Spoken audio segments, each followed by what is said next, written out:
Glória a Deus. A paz do Senhor, minhas irmãs. Tudo bem com vocês? Deus está falando, né? Fiquei sabendo que Deus tem falado de uma maneira, como Ele sempre fala, profunda, misericordiosa e amorosa com as suas filhas. Deus nos trata como filhas, somos filhas do Eterno. Então é bom, é muito bom, a gente tem que ser lembrada disso. Mas a gente não tem que andar de congresso em congresso para que você entenda a sua identidade de filha. A rainha da Inglaterra, que Deus a tenha, ela não vivia dizendo para todo mundo, eu sou a rainha da Inglaterra. Quem é não precisa ficar dizendo. Ela é, todo mundo sabe que ela é, porque ela é. Quando a gente precisa ficar muito alardeando quem nós somos, é porque isso revela uma grande insegurança do nosso coração. Quando somos, estamos confiadas nisso, descansamos nisso e vivemos a nossa identidade, florescemos na nossa identidade.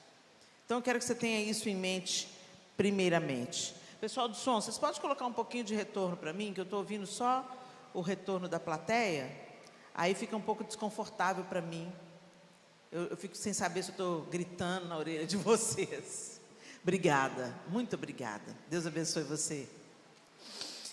Sem mais delongas, abra sua Bíblia comigo em 2 Samuel, capítulo 4. É impossível a gente ler essa história e não entender o que Deus está falando. Gente, nada do que está na Bíblia está na Escritura Sagrada por acidente. Nada.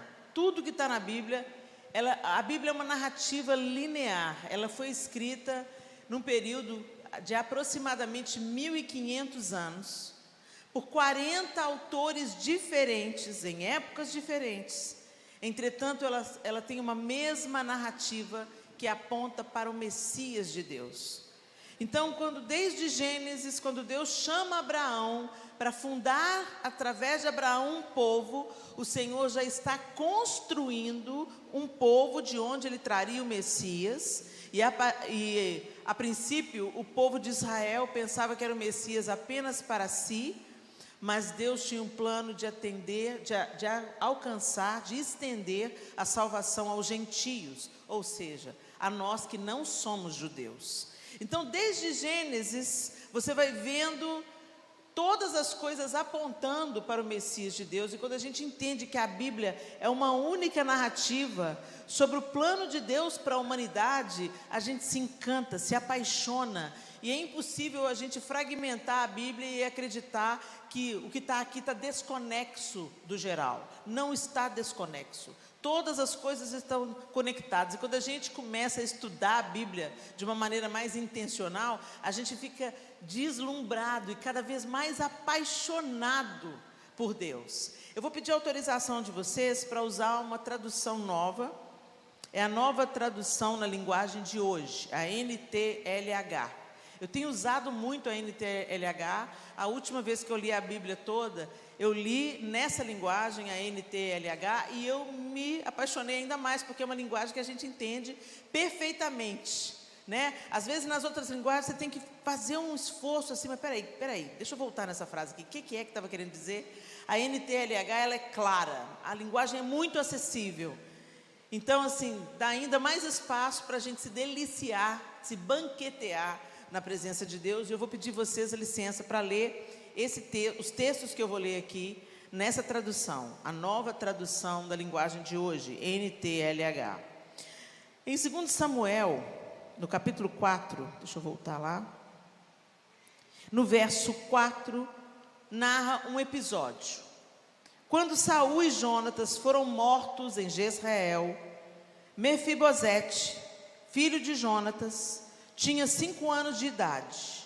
Ao chegar a notícia da morte de Saul e de Jonatas, a mulher que cuidava de Mefibosete o pegou e fugiu, mas estava com tanta pressa que o deixou cair e ele ficou manco.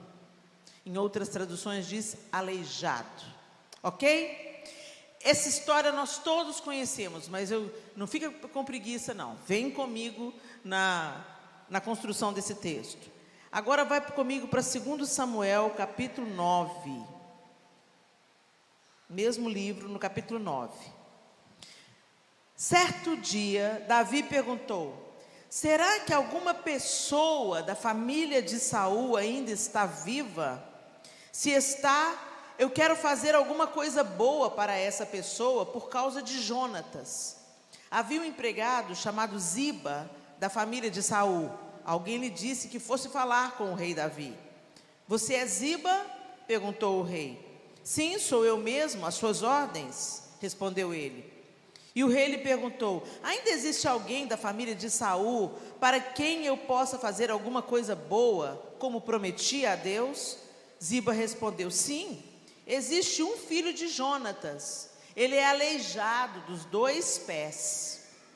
Onde está ele? Perguntou o rei. Na casa de Maquir, filho de Amiel, na cidade de Lodebar, respondeu Ziba. Então o rei mandou buscá-lo. Quando Mefibosete, filho de Jonatas e neto de Saul, chegou, ele ajoelhou-se e encostou o rosto no chão diante de Davi, em sinal de respeito. E Davi disse: Mefibosete, às suas ordens, Senhor, respondeu ele. Não fique com medo, disse Davi. Eu serei bondoso com você por causa de Jonatas, o seu pai.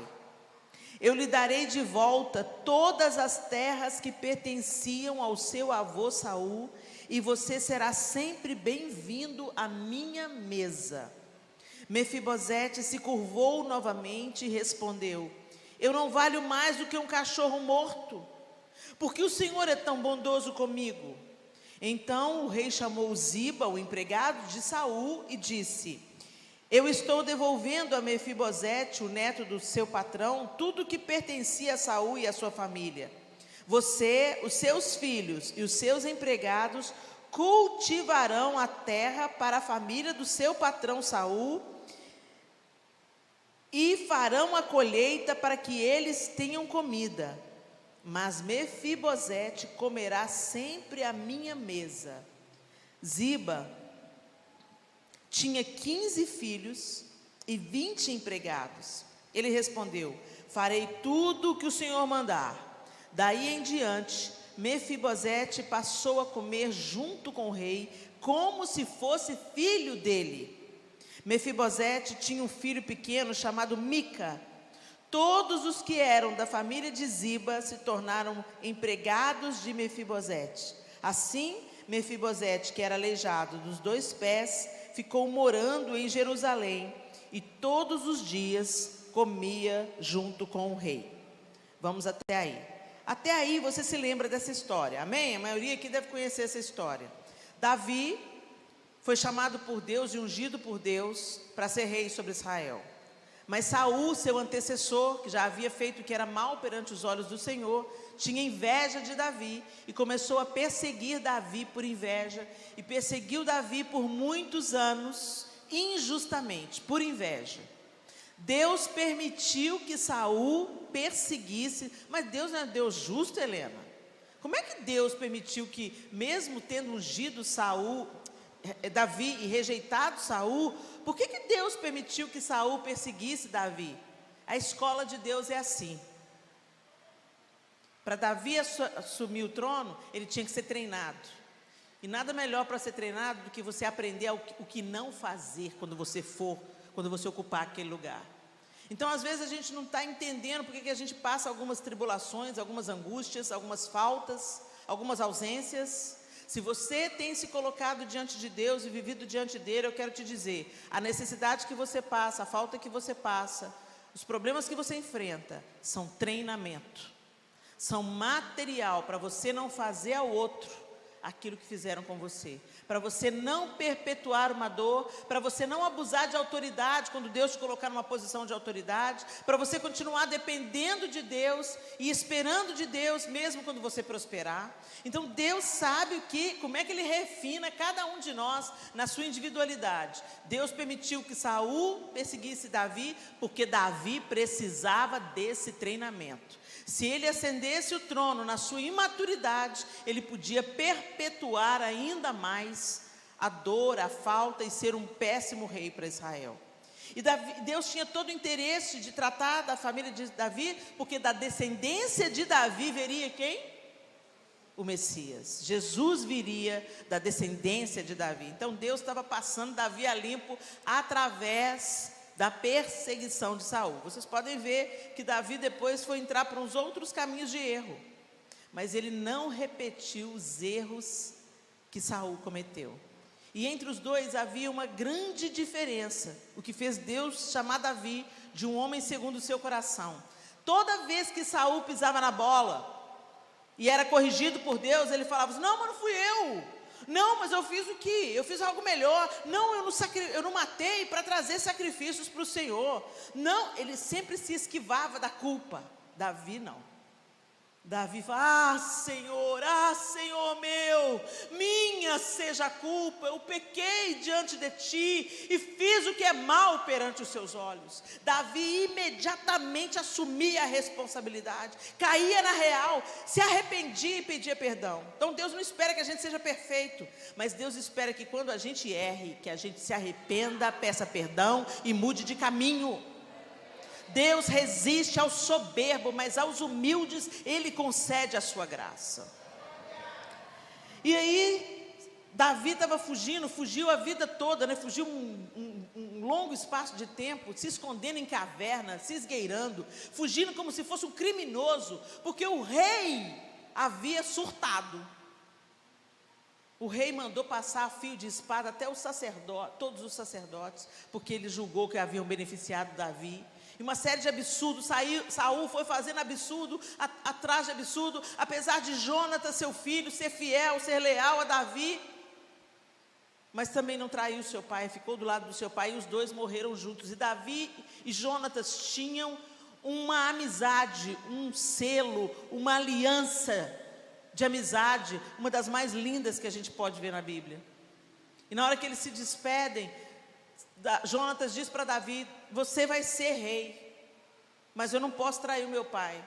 O próprio Deus que te ungiu vai te trazer para o trono. A gente não precisa de fazer nada, Ele vai fazer o que Ele prometeu. E Jonatas perdeu a vida junto com seu pai. E quando ele perdeu a vida, a gente viu no capítulo 4, chega a notícia. Por que ela saiu correndo? Porque quando um rei caía, toda a sua descendência era morta pelo rei que assumia. E por que tinha esse costume? Para não ser traído, para não ter traição. Então, toda a família era morta, para não restar descendência. Então, quando aquela ama, que estava com o garotinho de 5 anos, ficou sabendo que Saul morreu e Jonatas morreu, vão vir atrás do menino, então deixa eu fugir com ele. E na pressa, na correria, deixou esse menino cair. Com certeza, já carregando ele com 5 anos, né? Pesado talvez, tropeçou, caiu, e o resultado foi uma lesão nos 2 pés. Naquela época talvez tenha sido uma fratura exposta que hoje, com a tecnologia, com a ciência, com a medicina de hoje, seria facilmente resolvida, mas naquela época a falta de recursos, né? Uma fratura exposta gera uma aleijão. Então, algo semelhante, né, pode ter acontecido para uma queda e uma fratura não bem curada ter gerado esse aleijão. E ele ficou aleijado. E ficar aleijado naquela cultura, gente, é ser impedido de trabalhar, é virar mendigo. E ele foi morar onde? Em Lodebar. Olha, gente, o nome Mefibosete significa, por um consenso da maioria, há ainda uma leve discordância entre alguns teólogos, algo muito pequeno, mas há um consenso na maioria dos estudiosos que o significado de Mefibosete seja vergonha destruidora. Olha isso. O nome dele profetizou sobre ele antes mesmo que acontecesse a desgraça que aconteceu com ele. E Lodebar, onde que ele estava, gente? Lodebar, aleijado em Lodebar. A vergonha destruidora estava aleijada em Lodebar. Lodebar, lugar do esquecimento. Agora eu queria que você pensasse comigo. Como isso é sobre nós? O homem estava no jardim de Deus, foi formado à sua imagem e semelhança, vivia em comunhão plena com seu Criador, foi seduzido pelo inimigo, desobedeceu a Deus e passou a ser mortal. A morte entrou para a existência do homem, da mesma forma que a morte entrou para a vida de Mefibosete. De filho do rei, ele passou a um esquecido, o filho da vergonha, em Lodebar, no lugar do esquecimento. É exatamente isso que acontece com o ser humano. Não havia dor, não havia trevas, não havia separação, o trabalho era prazeroso, a perfeição estava ali no paraíso, e nós perdemos isso tudo, e fomos exilados na terra do esquecimento, onde as guerras começaram a acontecer, onde o ódio começou a acontecer, onde um assassinato acontece na primeira família, um irmão mata o outro. Primeira família, os primeiros irmãos, um irmão mata o outro, a coisa mais leve que acontece. E aí o declínio da raça humana começa, e aí propaga tanto que Deus fala assim, não, eu vou ter que reiniciar, eu vou salvar a família de Noé, a única família justa que eu encontro na face da terra, eu vou separá-los e vou destruir todo o resto. Deus fez isso, reinicia em Noé. Você imagina um nível de iniquidade, você pensa que maldade é uma coisa de hoje? Não, os dias são terríveis. Não, gente, a maldade está dentro do Éden, e ela está dentro de nós, e ela precisa ser subjugada todos os dias. Eu não, Helena, agora a maldade não vive dentro de mim, agora eu tenho Jesus. Gente, eu ouvi, a melhor comparação que eu ouvi sobre isso foi, essa semana eu até postei no meu Instagram, o pecado é igual barba, você tem que fazer todo dia, porque ela está sempre crescendo. Para nós mulheres, né, é igual depilação, a axila fica cabeluda, e mesmo que você faça um processo a laser, de vez em quando você tem que voltar lá, porque os cabelinhos insistem. Esse é o pecado. Nós herdamos o pecado original de Adão e de Eva. Nós nascemos no pecado. Quando o salmista diz, eu nasci no pecado e iniquidade me concebeu minha mãe, ele não está falando da relação sexual. Ele está falando do pecado original, o pecado herdado da primeira mulher e do primeiro homem. Eles se multiplicaram conforme a sua espécie, assim como os animais, né? Eles multiplicavam conforme a sua espécie, assim o homem quando multiplicou, ele já tinha caído. Então nós herdamos o pecado, precisava de Jesus interromper o ciclo. Por isso que ele veio morrer, para nos reconectar com Deus Pai, e nos tornar filhos através da sua expiação na cruz. Vocês entenderam? Muita gente pensa assim, ser salvo, Jesus vai me salvar de quê? Minha vida está boa. Você que pensa, querido? Você está indo para o inferno enganado. Está indo no trem da alegria para o inferno. É isso que o diabo faz, te mantém anestesiado na maldade desse mundo, te dando prazer, mas a nossa trajetória terrena, ela vai ter um fim. A linha chega no fim. Para onde que o seu trem vai? Quando você descer desse trem da vida, em qual estação você vai descer? É sobre isso que a salvação fala.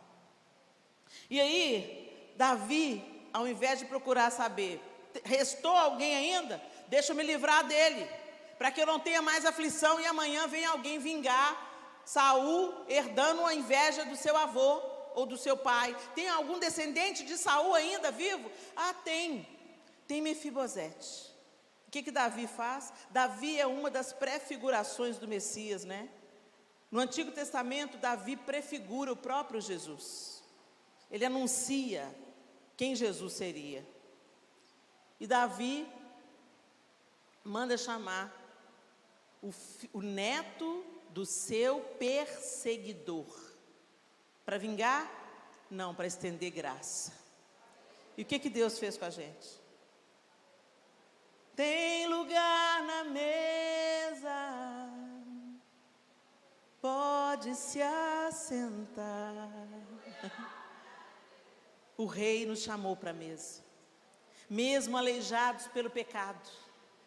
Ele nos chama para a mesa, e o texto diz para a gente que Davi adotou Mefibosete. Você vai comer na minha mesa como meu filho.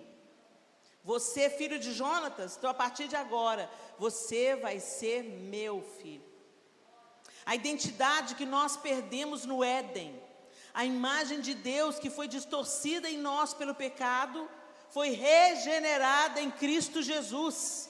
De aleijados e abandonados em Lodebar, nós passamos a ser participantes da mesa do rei, e tratados como filhos, e restituídos naquilo que havíamos perdido. Então você percebe que Davi não apenas chama Mefibosete para a mesa. Davi tem empregados, né, Ziba? Pega Ziba. Ziba era família, Ziba. E todos vocês vão cultivar as terras que eram de Saul, porque eu estou restituindo as terras que Mefibosete perdeu.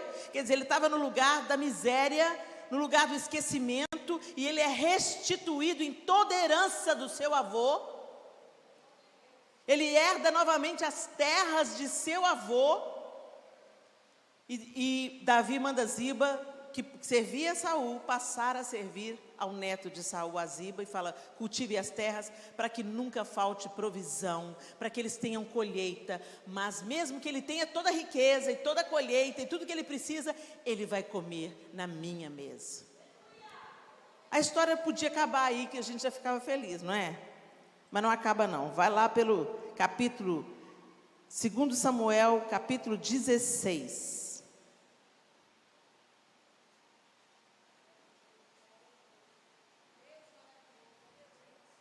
Aqui eu vou situar vocês rapidamente. Absalão se rebelou contra Davi. Davi já era rei, já reinava há muito tempo. Absalão se volta para Davi. A coisa na casa de Davi estava feia, porque o próprio Deus prometeu isso para Davi. Por causa do adultério com Betseba, Deus falou: Davi, a espada nunca se apartará da sua casa. A consequência do seu pecado virá. Eu te perdoo, mas a consequência do seu pecado virá. Então a coisa estava feia. Absalão estava para entrar em guerra com seu próprio pai. E Davi se retira de Jerusalém para não confrontar com seu próprio filho. Ele se retira, vai: quer tomar o trono? Toma o trono. Eu estou saindo de cena. Aí a gente vê também o coração de Davi, né? Ele sai humilhado, aquelas pessoas vêm seguindo Davi, e ele está passando pelo Monte das Oliveiras. Quem já foi em Israel sabe que a cidade antiga fica de frente para o Monte das Oliveiras, tem o Vale do Cidrom no meio, você atravessa o Vale do Cidrom, sobe o Monte das Oliveiras, e quando você sai do outro lado, você já está no deserto. Hoje não é mais deserto, hoje tem muito mais coisa lá, depois um pouquinho mais à frente veio o deserto. Mas na época não tinha nada, era o Monte das Oliveiras e você já estava no deserto, para ir para outras cidades no deserto da Judéia. Então nós estamos nesse capítulo. Davi está saindo, deixando o trono em Jerusalém, para não ter que brigar com seu próprio filho pelo trono, e está saindo humilhado de Jerusalém, diante daquela situação tão difícil. Absalão tinha julgado o próprio povo do rei contra o rei, mas ainda haviam muitos fiéis ao rei que o seguiram nessa procissão de saída de Jerusalém. Capítulo 1 capítulo 16, verso 1. Davi passou para o outro lado do Monte das Oliveiras, e ali se encontrou de repente com Ziba. Quem que era Ziba, gente? O empregado de Mefibosete. Ele trazia 2 jumentos carregados com 200 pães, 100 cachos de passas, 100 cachos de frutas frescas e um odre cheio de vinho. Então o rei Davi lhe perguntou: o que você vai fazer com tudo isso? Ziba respondeu: os jumentos são para a família do rei montar, o pão e as frutas para os homens comerem, e o vinho é para eles beberem quando ficarem cansados no deserto. Onde está Mefibosete, o neto do seu patrão Saul? Perguntou o rei. Ziba respondeu: ele ficou em Jerusalém, porque está convencido de que agora os israelitas vão devolver a ele o reino de seu avô Saul. O rei disse a Ziba: tudo que era de Mefibosete é seu. Ziba respondeu: eu me curvo diante do meu rei e senhor, e que eu sempre possa agradá-lo. Olha isso, Davi acabou de receber uma notícia de que ele havia sido traído. Peraí, Mefibosete não está aqui me acompanhando junto com todos aqueles que são leais a mim, porque ele está com pretensão de conquistar o trono que o avô dele perdeu? Foi isso que Ziba contou para ele. Agora vai comigo para o capítulo 19. E nós vamos ler do 24, a partir do 24. Capítulo 19 de 2 Samuel, a partir do versículo 24. Mefibosete, o neto de Saul, também desceu para ir ao encontro do rei. Deixa eu te localizar aqui de novo. Aí teve a batalha, Absalão aprontou todas, mas teve uma batalha, Absalão perdeu, e Davi agora estava voltando para recobrar o trono. Ok? Absalão perdeu. Davi está voltando para se assentar no trono, está sentido e lutado, porque Absalão morreu na batalha, ele perdeu o seu próprio filho na batalha, e ele está voltando agora para Jerusalém. E nessa volta para Jerusalém, Mefibosete, o neto de Saul, também desceu para ir ao encontro do rei. Todo mundo que estava feliz com a volta do rei foi encontrar com ele. Que bom, rei! Acabou aquela angústia, o senhor está voltando para o trono. Ele não havia lavado os pés, presta atenção, ele não havia lavado os pés, nem aparado a barba, nem lavado as suas roupas, desde o dia em que o rei tinha saído de Jerusalém, até o dia em que voltou vitorioso. Sabe quando os homens não se barbeavam? Quando eles não tomavam banho? Quando eles não trocavam de roupa? Quando eles não derramavam óleo sobre a cabeça? Quando estavam de luto. Quando estavam com dor no coração. Continua. Quando Mefibosete chegou de Jerusalém para se encontrar com o rei, este lhe perguntou: Mefibosete, por que você não foi comigo? Ele respondeu: ó rei, o Senhor sabe que sou aleijado. Eu mandei o meu escravo arrear o meu jumento para que eu pudesse montar e ir com o Senhor, mas o meu escravo me traiu. Ele lhe contou mentiras a meu respeito, mas o Senhor é como um anjo de Deus e sabe a verdade, portanto, faça o que achar melhor. Toda a família do meu pai merecia ser morta pelo Senhor, mas o Senhor me deu o direito de comer junto com o Senhor. Eu não tenho direito de lhe pedir mais nenhum favor. O rei respondeu: não diga mais nada. Eu resolvi que a propriedade de Saul será dividida entre você e Ziba. E Mefibosete responde: que Ziba fique com tudo. Respondeu Mefibosete: para mim é suficiente que o Senhor tenha voltado em paz para casa. Olha isso. Gente, quando eu li a primeira vez essa história, chegou no capítulo 16, eu fiquei brava demais com Mefibosete. Fiquei brava demais. Como assim? Que cara ingrato! Como assim? O cara estava aleijado lá em Lodebar. O traíra era o Ziba. O fura-olho era o Ziba. Que veio: oh meu Senhor, serei seu servo. Mas eu fico imaginando o que aconteceu com o coração de Ziba. Estava lá vendo prosperar a terra de Saul, vendo prosperar a herança. Estou aqui cultivando, ele tinha 15 filhos, muita gente. Eu fico imaginando, será que foram os filhos de Ziba que corromperam o coração dele? Ê pai, olha aí esse tanto de terra, ia ser bom para nós, hein? Fica aí a terra do aleijado. Ele não precisa de nada não, já está comendo lá na mesa do rei. Isso aqui a gente merecia isso, porque é a gente que trabalha. Cuidado para você não ser um Ziba. Qual a identidade? Você é Mefibosete ou você é Ziba? Nessa história, você é quem? Você é aquela que foi alcançada pela graça e misericórdia de Deus e aceitou essa marca de filha. A mesa transformou a sua mentalidade e você agora vive como filha, pensa como filha, age como filha, veste como filha, anda como filha, respira como filha. E desfruta de tudo que você tem à mesa do Pai? Ou você anda como Ziba, que mesmo tendo o favor do rei, porque à medida que os empregados, gente, eles também tinham seus direitos. Então ele cultivava, ele também sempre ia ter casa e comida, nunca ia faltar para ele. Então eles estavam trabalhando ali, embora a versão use a palavra servo ou escravo, não era como o escravo no modelo que era no Brasil, no Brasil colonial não, gente. Que não tinha direito a nada, não. O servo, nesse modelo aqui de cultura, também tinha direitos. Muitos deles, depois de servir a família, tinham que ser liberados para viver a sua própria vida. Aí quem não quisesse ser liberado, porque foi tão bem tratado, eles pediam para ser marcados, ter a orelha furada e dizer, não, eu quero te servir até o meu último dia de vida. Porque eles eram tratados com respeito, com dignidade, comiam da mesa do patrão, tinham um lugar de garantia e de proteção, não era um relacionamento abusivo. Às vezes a gente pensa assim, a escravatura na Bíblia, né, o servo na Bíblia é o mesmo que escravo. E aí a gente coloca o Brasil colonial, que saqueou e tirou as pessoas da África, numa violência sem fim, trouxe elas à força.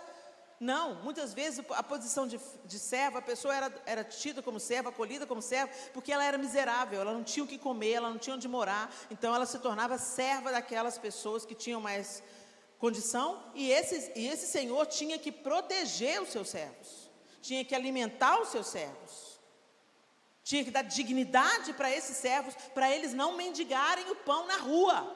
Vocês entenderam? Então é outro contexto. Esquece quando você está lendo a Bíblia e você vê escravo, servo, dá um modelo de escravatura ocidental, escravatura do Brasil colonial, dos Estados Unidos também, né? Não é esse modelo, é outro tipo de modelo, ok?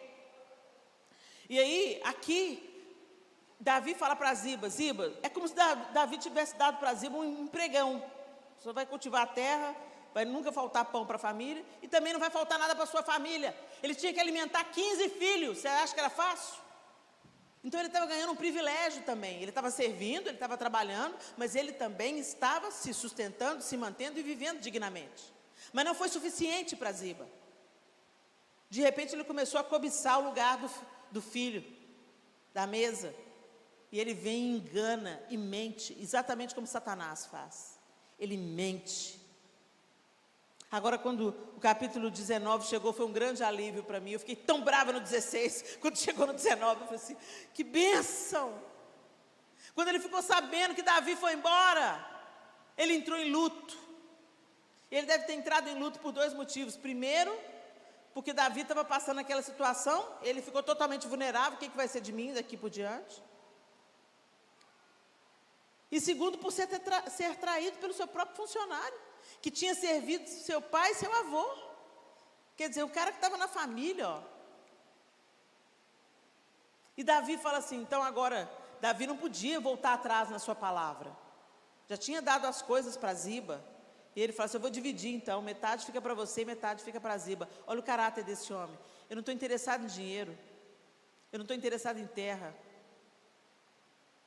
Eu estar sentado à sua mesa e saber que o Senhor voltou em paz para o reino, para o trono, é a minha satisfação.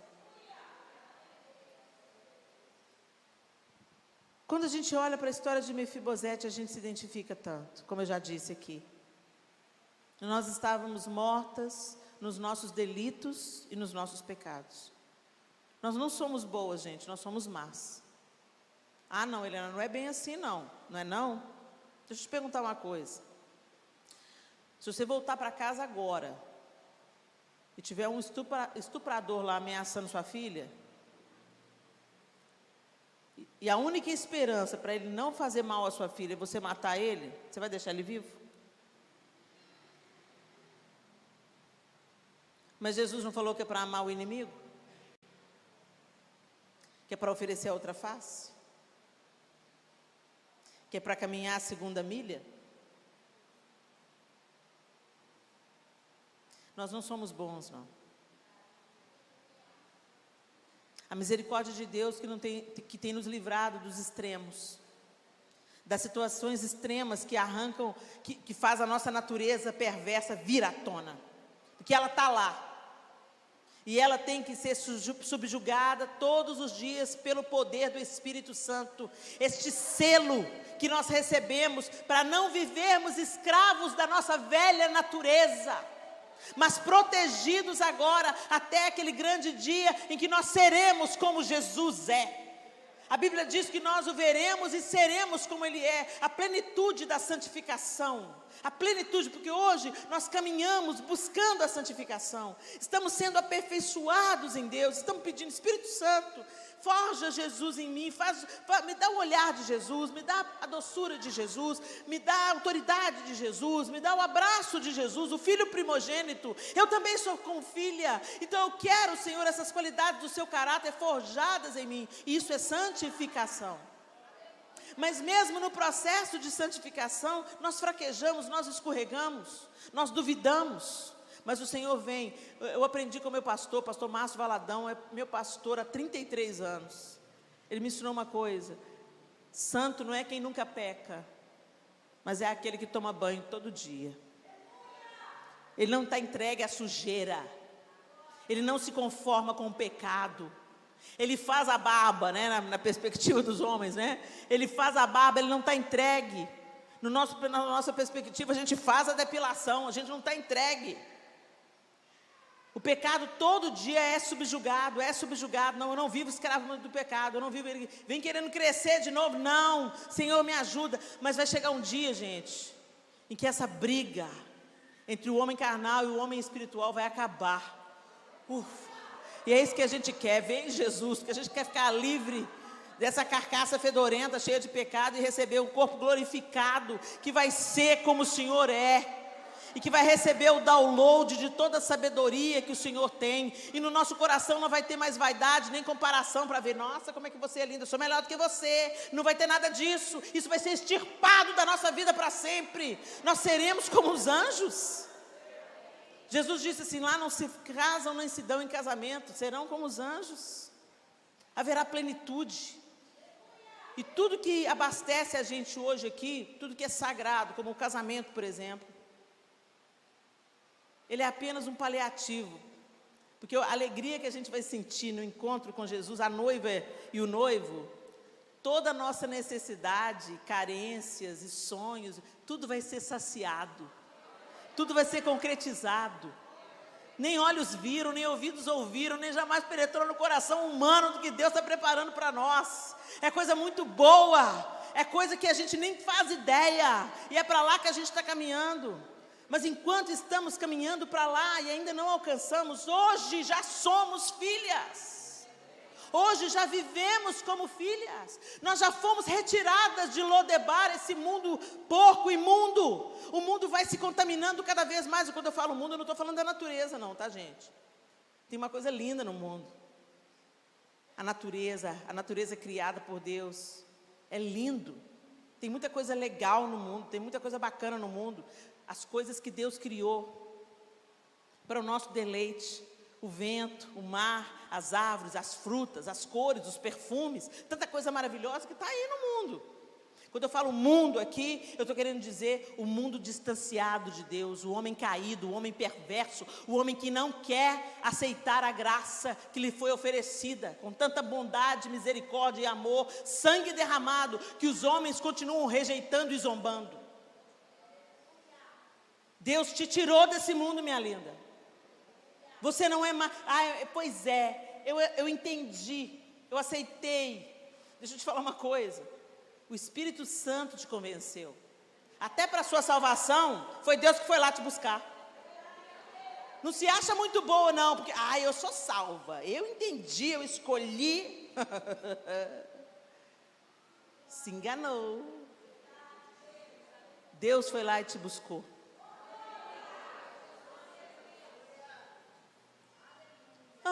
Impressionante, infinito e ousado amor de Deus. Oh, que deixa as 99 só para te encontrar. Pois é, você já é 99, tá? Tem outros lá agora que ele está buscando. Você já é 99, você já está no aprisco, então agora tome prumo. Vamos fazer uma lã bonita aí, não vão desviar pelos montes da vida, não vão sair enfiando no lugar de carrapicho. Viva obediente, desfrutando do cuidado do pastor. Você já é chamado, você já está no aprisco, mas às vezes vive como um bode. Você é ovelha. Você é filha. você foi alcançada com tão grande amor, mas muitas de nós vivemos no aprisco como bode. Bode vive dando cabeçada. Depois vocês vão estudar, a gente não tem muito tempo aqui, mas estudem um pouco sobre o bode e a ovelha, as diferenças fundamentais do bode e da ovelha. E você vai ver um tanto de crente, quiçá você não vai se ver no bode. Se você se vê no bode, fala: Jesus, vem cá, Senhor, me transforma em ovelha. Eu quero ser ovelha. E eu não quero ser ovelha cheia de nó no pelo, não. Senhor, tosa o pelo todo, se precisar, para nascer uma lã branquinha, novinha, macinha. Uma vez a gente estava em Belém, em Israel, e uma pastora mesmo, não pastora de ovelha, uma pastora. Não pastora de igreja, pastora de ovelha, né? E ela contou que uma artimanha dos antigos pastores era quando uma ovelha se desviava com muita frequência. Ele pegava essa ovelha e quebrava a pata dela. E ela falou assim que isso doía mais no pastor, ele gritava mais do que a ovelha. E a partir desse momento, ele que ia ter que curar a pata. Então ele ia ter que carregar essa ovelha no colo. Para todo lado que ele fosse com o rebanho, ele tinha que estar com a ovelha no colo. E curando, e pondo remédio, atadura naquela patinha ferida. E quando cicatrizava, nunca mais a ovelha se apartava do pastor. Ela se acostumava com o cheiro do pastor, com o cuidado do pastor, e ela era a primeira que andava mais colada no pastor. É muito bom andar com o pastor, mas eu quero te dizer que você não precisa ter a pata quebrada. Que você não precise passar pelo processo da dor para se chegar ao seu pastor. Chegue perto dele, porque você sabe que a obediência te livra do lobo. Chegue perto dele, porque o cheiro dele é bom, porque o alimento vem dele, porque a aguinha fresca vem dele, e porque ele está disposto a dar a vida dele para você não ser morto. Isso é que fala sobre ter a identidade de filho. Não é obrigado, sabe? Não é um cabresto. Lá vou eu para a igreja, né? A vida está ruim, tem que ir lá para ver se minha vida melhora. Não. Deixa eu aqui beber água, né? Eu odeio água, mas deixa eu beber, porque senão dá problema no rim, né? Deixa eu beber.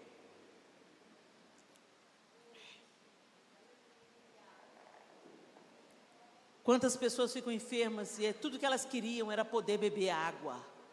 A enfermeira tem que vir com um algodãozinho, molhar a boca, porque não pode beber água. Quantas pessoas no estado terminal, tudo que eu queria era um copo d'água, mas quando podia beber, nossa, até difícil descer. Que a gente viva a nossa identidade. Que a gente entenda que a gente era Mefibosete, gente. A gente vivia aí fora em Lodebar, terra do esquecimento. E o rei mandou chamar. Eu fico imaginando quando chegou o representante de Davi lá em Lodebar. Fico imaginando a galera do esquecimento, falando: quem que é aquele? Quem que é aquele? Quem que é aquele lá com aquela roupa legal?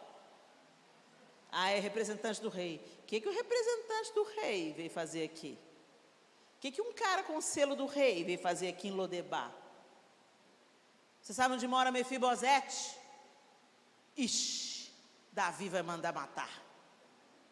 Eu fico imaginando Mefibosete chegando, trêmulo, com o coração na boca. Ele sabia, ele deve ter ouvido certamente as histórias sobre o que o rei Saul havia feito contra Davi. Mas o rei, ao invés de buscar vingança, estendeu graça e disse: vem para a minha mesa, senta na mesa. A partir de agora você vai ser tratado como um dos meus filhos, e eu vou restituir tudo que você perdeu, tudo que te foi tirado, eu vou restituir. Mas não se engane, gente, mesmo que Deus nos restitua, os ibas estão na vida. Os ibas vão estar na sua vida. Não seja ziba. Porque a gente sempre se coloca no lugar da vítima, né? Nunca no lugar do vilão. A gente só pensa: fulano é ziba na minha vida, hein? E você, é ziba na vida de quem? Hashtag fica a dica.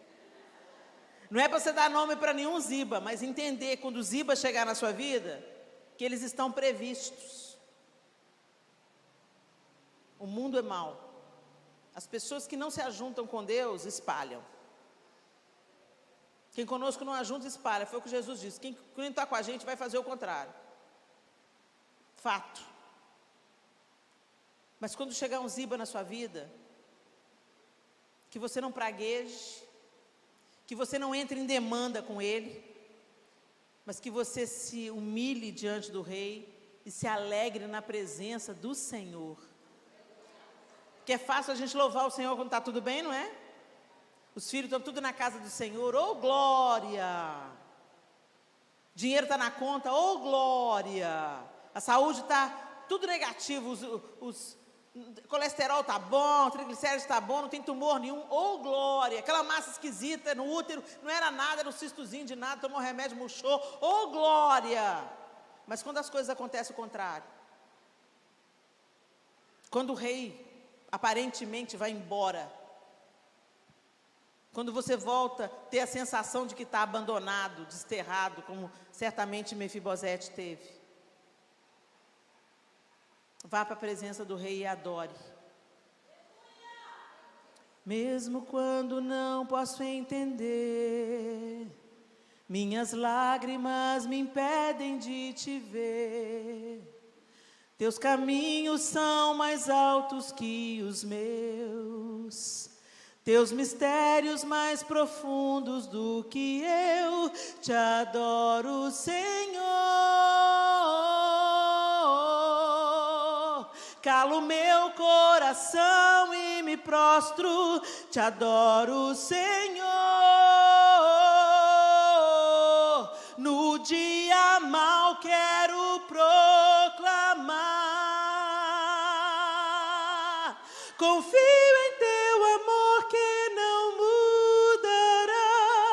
Nem mesmo a morte pode me separar do teu cuidado e proteção. Mesmo quando eu não te vejo, sei que a tua mão me sustenta.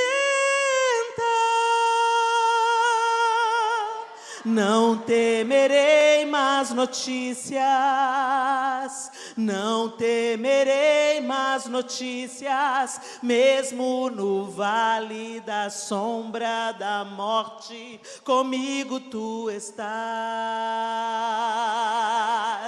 comigo tu estás, comigo tu estás. Eis que estou convosco todos os dias até a consumação dos séculos. Ele não falou que estaria conosco só quando tivesse tudo bem. Todos os dias bons e os dias maus, os dias festivos e os dias de luto, todos os dias Ele estará conosco. Haverão momentos na vida que a gente vai ter que fazer como Mefibosete, jogar cinza na cabeça, parar de tomar banho. Esses eram os sinais de luto. Tem dias de choro. Hoje a gente não para de tomar banho, não para de se babear, mas a gente chora. Filhas também choram. Mas o interessante é que Mefibosete chorou, mas não alimentou amargura no seu coração. Nem contra Davi, nem contra Ziba. Quando o rei fala, eu vou ter que dividir os bens, não que ele fique com tudo. Eu não preciso de disputar nada com ele, eu não preciso de dividir nada com ele. Eu tenho uma posição, eu tenho uma identidade. Eu fui restaurado na minha identidade. Eu vivi em Lodebar, eu vim para a mesa do rei. Saber que o Senhor está bem, que o Senhor está no trono, já me é suficiente. Que a gente tenha esse sentimento, como filhas de Deus. Às vezes a gente pensa que como filhas, nós não teremos problemas. Nossa impressão de realeza é as princesas da Disney. Deixa eu te falar, minha linda, a realeza paga um preço alto. Meghan e Harry não deram conta, não. É pesado o negócio. Tem o protocolo. Você não faz só quando você está com vontade. Você tem responsabilidades. Até a roupa que você veste vai refletir no povo. Você não vive sua vida do jeito que você quer. Ser realeza tem privilégios, mas tem tarefas, tem obrigações, tem renúncias também. Eu lembro que quando a Meghan casou com o Harry, tinha uma foto dela assim olhando para ele e virou um meme no Brasil, né? O olhar de quem nunca mais vai preocupar com boleto. Lê do engano. Agora estão tendo que vender história para pagar os boletos, né? Porque abriram mão da realeza. Porque quiseram só a parte boa, não a parte ruim. Eu não estou julgando eles aqui, só eles sabem quanto que aperta o sapato ser realeza, quanto sofrimento há por trás daquelas paredes. Mas agora eu estou fazendo uma comparação com o que é ser realeza de Deus. Tem glória? Tem, mas tem cruz também. Tem aflição também. Tem responsabilidade também. Tem obediência ao protocolo também. Então que a gente entre na realeza como um todo, não só em vestidos bonitos e joias da coroa, não só dos privilégios, mas da responsabilidade de sermos embaixadores de Deus onde nós andarmos, de sermos representantes do Eterno, de sermos a face amorosa de Jesus na terra, de sermos as mãos do Senhor, os pés do Senhor, o coração do Senhor, o abraço do Senhor. Afinal, nós somos corpo de Cristo. Que esse corpo, chamado igreja, que não é feito por paredes nem placas denominacionais, ela é feita por um organismo vivo, do qual você faz parte. Que você seja a igreja, seja uma pequena célula desse corpo que se move e que alcança, que perdoa, que consola, que é luz, que é sal, que é realeza onde entra. E onde a realeza entra, os demônios têm que andar pianinho. Mas a autoridade tem um preço.